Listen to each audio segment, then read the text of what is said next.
Meena Sijo YouTube ചാനലിലേക്ക് സ്വാഗതം.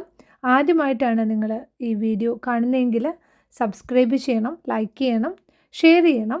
നമ്മളൊരു പുതിയ വീഡിയോയുമായിട്ട് വീണ്ടും എത്തിയിട്ടുണ്ട്. ഇന്ന് ഞാൻ നിങ്ങളെ പരിചയപ്പെടുത്തുന്നത് ഇദ്രോസ് കാലോസ് പ്യാജ എന്ന് പറയും. സെഗറാത്തയിലുള്ള ഒരു വളരെ മനോഹരമായ ഒരു ചെറിയ ബീച്ചാണ് ഈ ഇദ്രോസ് കാലോസ് പ്യാജ എന്ന് പറയുന്നത്. ഇവിടെ അടുത്ത് തന്നെ പിഷീന, അതായത് സ്വിമ്മിംഗ് പൂളും ഉണ്ട്. നമുക്കിപ്പോൾ ഇവിടെ ഇറങ്ങി എന്താ പറയുക, നമുക്ക് ഈ സ്വിമ്മിംഗ് പൂളിൽ കയറണമെങ്കിൽ അതിന് പ്രത്യേക ചാർജ് ഉണ്ട്. എന്നാൽ ഈ ഒരു ബീച്ച് നമുക്ക് ഫ്രീ എൻട്രി ആണ്. ഇതിനു വേണ്ടി പ്രത്യേകമായിട്ട് പൈസയൊന്നും കൊടുക്കണ്ട.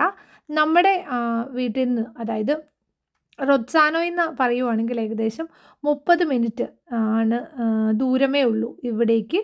അപ്പോൾ ഇപ്പം നിങ്ങൾക്ക് കാണാം ഗ്രില്ലിട്ടേക്കുന്നത്, അത് സ്വിമ്മിംഗ് പൂളാണ്. അവിടെ സെപ്പറേറ്റ് പൈസയും കാര്യങ്ങളൊക്കെ ഉണ്ട്. പിഷീന എന്ന് എഴുതിയേക്കുന്നത് കണ്ടില്ലേ, അവിടെ നമുക്ക് ഫ്രീ ആയിട്ട് കയറാൻ പറ്റില്ല. പക്ഷേ ഈ ബീച്ചിൻ്റെ അവിടെ നമുക്ക് ഫ്രീ ആയിട്ട് എൻട്രി ഉണ്ട്. എത്ര സമയം വേണമെങ്കിലും സ്പെൻഡ് ചെയ്യാൻ പറ്റും. ഓപ്പൺ ഏരിയ ആണ്. ഒത്തിരി പേര് ഈ ഒരു വേനൽ സീസണിലൊക്കെ ഇവിടെ ചുമ്മാ കുറച്ച് നേരം ഇരിക്കാനും നടക്കാനൊക്കെ ആയിട്ട് വരുന്നതാണേ. കുട്ടികളെയും കൊണ്ടൊക്കെ ഒരു ദിവസം വന്നു കഴിഞ്ഞാൽ നമുക്ക് ഉച്ച കഴിഞ്ഞ് ഭക്ഷണമൊക്കെ കഴിഞ്ഞിട്ട് ഇറങ്ങിയാലും മതി. കാരണം എന്താണെന്ന് വെച്ചാൽ വലിയ ദൂരമൊന്നും വില്ലാലുള്ളവർക്ക് പെട്ടെന്ന് തന്നെ എത്താവുന്ന സ്ഥലമാണ്. അവർക്ക് കുറച്ച് നേരം വെള്ളത്തിൽ കളിക്കാനായിട്ട് പറ്റുകയും ചെയ്യും. കാരണം എന്താണെന്ന് വെച്ചാൽ ഇറങ്ങാനായിട്ടുള്ള ആ ഒരു ഏരിയയൊക്കെ ഉണ്ട്. പിന്നെ ഈ റോഡിൻ്റെ സൈഡിൽ കണ്ട് ഇതെല്ലാം നടക്കാനും അതുപോലെ തന്നെ സൈക്ലിങ്ങിനൊക്കെ വേണ്ടി ഇട്ടേക്കുന്നതാണ്. അപ്പോൾ അതുകൊണ്ട് തന്നെ ഇവിടെ വേറെ തിരക്കുകളൊന്നുമില്ല, നമുക്ക് പേടിക്കേണ്ട കാര്യമില്ല. ഇതിൻ്റെ സൈഡിൽ നിറച്ചും ഇങ്ങനെ പൂക്കളൊക്കെ ഉണ്ട്. നല്ലൊരു വ്യൂ ആണ് നമുക്ക് തരുന്നത്.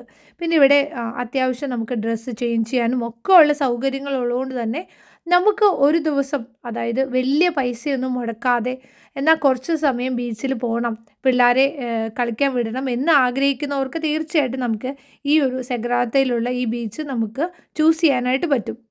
നമുക്ക് വലിയ ദൂരവും കാര്യങ്ങളൊന്നും ഇല്ലാത്തതുകൊണ്ട് തന്നെ നമുക്ക് പെട്ടെന്ന് എത്താനും പറ്റും. പിള്ളേരിപ്പം വെള്ളത്തിൽ നമുക്ക് കളിക്കുന്ന കാണാം. ഒത്തിരി ആഴമൊന്നുമില്ല. അവർ നിൽക്കുന്ന ആ ഒരു കാണുമ്പോൾ തന്നെ നിങ്ങൾക്ക് അറിയത്തില്ലേ, വെള്ളത്തിൻ്റെ ആഴം വലിയ കൂടുതലൊന്നും അല്ലാന്ന്. അപ്പോൾ അതുകൊണ്ട് തന്നെ നമുക്ക് കുറച്ചുകൂടെ സേഫാണ്. ഒത്തിരി അങ്ങോട്ട് മുന്നോട്ട് പോയാൽ കുറച്ച് ആഴമുള്ള സ്ഥലങ്ങൾ കാണും. പക്ഷേ ഈ സൈഡിൽ നിന്ന് കളിക്കുന്നതിനൊന്നും ഒരു കുഴപ്പമില്ല. ഇവിടെ നിങ്ങൾക്ക് ചുറ്റും നോക്കിയാൽ തന്നെ അറിയാം, ഒത്തിരി ക്രൗഡൊന്നുമില്ല. അതുകൊണ്ട് തന്നെ വലിയ ആളും ബഹളവും കാര്യങ്ങളൊന്നും ഇല്ലാതെ തന്നെ നമുക്ക് സേഫായിട്ട് കുറച്ച് സമയം നമുക്ക് സ്പെൻഡ് ചെയ്യാൻ പറ്റും.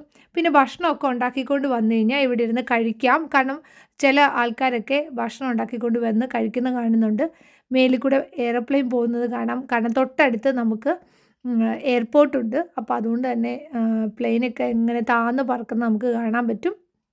എനിവേ പിള്ളേരെ സമയത്തോളം അവർ നന്നായിട്ട് എൻജോയ് ചെയ്തു. ഇപ്പം നാട്ടിലൊക്കെ ഒരു പ്രതീതി വരുത്തുന്ന മറ്റേ താറാവുകളൊക്കെ ഇങ്ങനെ നടക്കുന്ന കാണാം. അപ്പോൾ നമുക്ക് പെട്ടെന്ന് കണ്ടു കഴിഞ്ഞാൽ തോന്നും നാട്ടിലെ ഏതെങ്കിലും ഒരു എന്താ പറയുക തോടോ അങ്ങനെയൊക്കെ എന്താണെന്ന് പെട്ടെന്ന് തോന്നിപ്പോവും. അപ്പം എന്തായാലും ഞങ്ങളുടെ ഒരു ദിവസം ഒരു ദിവസം എന്ന് പറയാൻ പറ്റില്ല, ഹാഫ് ഡേ അടിച്ചു പൊളിച്ചു.